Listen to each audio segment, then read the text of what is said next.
음, 어느 누군가가 죽음의 체험을 할 수 있습니다. 거의 죽음의 문턱에 갔다가 다시 되살아나는 그런 체험인 거죠. 이를 영화로 하는 게 플랫 라이너라고 하는 영화가 있습니다.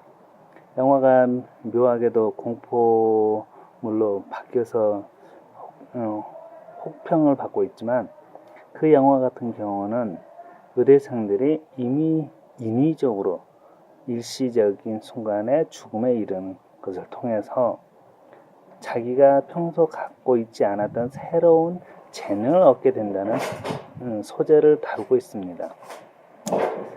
저 같은 경우는 중증 근무력증을 앓고 있는 사람으로서 그 중증 근무력증으로 인해서 죽음에 이르는 순간들을 몇 번 경험한 적이 있었습니다. 계단에서도 떨어지기도 하고 대리석 바닥에 그냥 나자빠지기도 하고 했었죠. 그래서 심하게 머리를 다치기도 한 적이 있었는데, 저 같은 경우 그런 것을 통해서 느끼는 게 뭐냐면, 어떤 재능을 얻었다라기보다는 내 삶의 경계, 다시 말하면 죽음과 생명의 경계를 어느 정도 경험할 수 있었다라고 이야기할 수 있겠습니다. 그 부분에 어떤 의미를 갖느냐면은, 가령 우리가 한 가지 사실에 대해서 한 사람은 그것을 그릇되다라고 말할 수 있고, 어떤 사람은 그것을 옳다라고 이야기할 수 있습니다. 근데 이 두 사람의 말의 논쟁을 이어가는 이유는, 옳다라고 말하는 사람과 그르다라고 말하는 사람이 각각 자신의 의견을 제시하긴 하지만 그 안에 명확한 경계를 파악하지 못하고 있을 때 논쟁이 될 수가 있습니다. 그래서 어느 누구라도 어떤 한 사건에 대해서 명확한 경계를 긋는다면, 그 명확하다는 것은 상대방도 인정할 수 있는 합당한 증거가 제시된다는 거죠.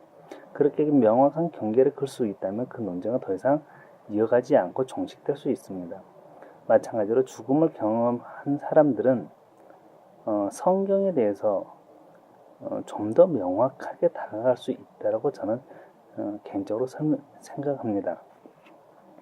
저 같은 경우 어떤 성경을 읽었을 때 예전에 굉장히 불분명했었습니다. 이게 어떤 말이지? 그 사실을 어떤 말이지 하고 이렇게 궁금증이 만들어지면 반드시 그 뒤에는 그 말씀을 생활 속에서 어떻게 적용하지라는 답변으로 나와야 됩니다. 그렇게 해서 이해하지 못했지만 이해하지 못한 것을 목회자 또는 다른 신앙 간증서들을 통해서 깨닫게 되어 자기 삶에 실천할 수 있을 때, 우리는 그 말씀을 삶에서 경험하게 되고 말씀이 이끄는 삶을 산다고 할 수 있습니다. 그런데 문제는, 우리들은 그런 것들을 잘 깨닫지 못한다는데 문제가 있습니다. 이게 참 아이러니하죠. 반드시 깨달아서 삶에 적용해야 됨에도 불구하고 실제로 우리들은 그 말씀을 깨닫지 못한 거로 삶에 적용하지 못하고 있습니다. 그것은 그 말씀대로 직접 생활에서 살려고 하니 이게 옳은 것 같기도 하면서도 한편으로는 옳지 않다라고 자기의 마음속에 양심이 말하는 것을 들었기 때문입니다. 그래서 저 사람에게 이 사실을 강요를 해야 될지 말아야 될지 너무나 막연하다는 거죠. 그런데 어느 정도 죽음을 경험하고 온 사람은 그러한 경우에 대해서 좀 더 명료한 결단을 할 수 있다라고 볼 수 있습니다. 가령 우리가 모든 사람이 주일 예배를 참석해야 된다라고, 그리고 그 주일 예배를 참석하는 것은 무엇보다 중요하다고 말을 합니다. 그래서 그 주일 예배를 참석하지 않고 있는 자녀들에 대해서 부모가 심하게 다그치는 것에 대해 대부분은 합당하다고 생각합니다. 근데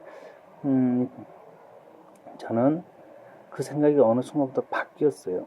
죽음을 경험하고 난 다음부터서는 어떻게 됐냐면, 우리는 주일 예배를 지키기 위해 있는 게 아니라 우리가 사람처럼 온전하게 생활하기 위해서, 그러기 위해서 돕는 조건으로 주일 예배가 존재한다는 것이죠. 다시 말하면 내가 주일 예배를 참석하면 내가 선한 사람이 되고 선한 생활을 할 수 있느냐? 그렇지 않습니다. 다만 성경에는 이런 게 있죠. 너가 제물을 드리러 오기 전에 누군가로부터서 용서를 받아야 될 부분, 용서를 빌어야 될 부분이 있다면 먼저 가서 화해를 하고 오라고. 그 화해를 하고 그리고 제물을 드리라고 하죠. 성경은 제물 드리는 게 맞습니다. 반드시 드려야 된다고 말합니다. 그런데 그러기 전에 누구와 싸운 게 있고 누구를 원망하는 게 있고 누구에게 상처를 준 게 있다면 그것을 화해하고 복된 삶으로 바꾼 다음에 제물을 드리러 오라고 합니다. 그래서 예배를 드린다는 것은 뭐냐면, 예배를 합당하게 드리려면 우리가 생활 속에서 화해하고 용서할 수 있는 그런 삶을 사는 자가 되어야 합니다. 그렇게 먼저 삶을 살았을 때 우리가 예배를 드리러 온 경우 우리가 드리는 제물은 우리의 마음의 중심에 합당한 거로 그 제물이 합당하게 됩니다. 그런데 우리는 세상에서 악한 내 모습대로 살다가 주일이 됐다 해서 헌금만 챙겨가지고 교회에 오면 그 헌금이 합당하다고 생각하는데 절대 그렇지 않습니다. 내 마음의 중심이 합당하지 않기 때문에 내가 들고 오는 재물 또한 합당하지 않게 됩니다. 그래서 내가 주일 예배 때 드리는 헌금 그 자체는 합당하지 않은 거로 나와 내 재물은 합당하지 않게 됩니다. 그래서 나는 그날의 예배는 예배가 아닌 것이 됩니다. 하지만 내가 세상에서 합당하게 살았다면, 용서해주고 내가 가진 것을 베풀 줄 아는 그러한 삶을 살았다면, 그러한 삶에서 내가 준비한 예물은 내 마음의 중심이 이미 합당한 거로 그 예물 또한 합당하게 됩니다. 그래서 내가 그 예물을 들고 와서 드리는 예배 또한 결과적으로 합당한 예배가 되는 겁니다. 그래서 성경은 사람과 그가 들고 온 재물 모두를 여호와께서 받았다 또는 받지 않았다 이렇게 말씀하고 있습니다. 이런 부분들을 제가 드리는 말씀은 어떻게 보면 상식적인 것 같지만 실질적으로 우리는 매일매일 십자가에 나의 육신을 못 받고 새로운 피조물로 거듭나야 된다고 말을 하고 있죠. 이 부분에 제가 말씀드리려고 하는 겁니다. 우리는 매일매일 죽음을 경험해야 합니다. 그 죽음을 경험한다는 것은 단지 나에게 쓰라린 고통만 있다는 것을 의미하지 않다는 것을 이 시간 강조하려고 합니다. 그렇게 매 순간순간 죽음을 경험하게 되면 우리는 좀 더 명확한 기준을 정할 수가 있게 됩니다. 그래서 남들은 그 기준을 정하지 못해서 이걸 해야 될지 말아야 될지 고민하고 있을 때 우리는 기준을 좀 더 명확하게 볼 수 있는 거로 그 행동을 해야 될지 말아야 될지에 대해서 쉽게 결단할 수 있게 된다는 겁니다. 이러한 삶을 살 때 다른 사람들에게 좀 더 영향력 있는 삶이 되지 않을까요? 저는 우리 모두가 그런 삶을 살 수 있기를 바랍니다.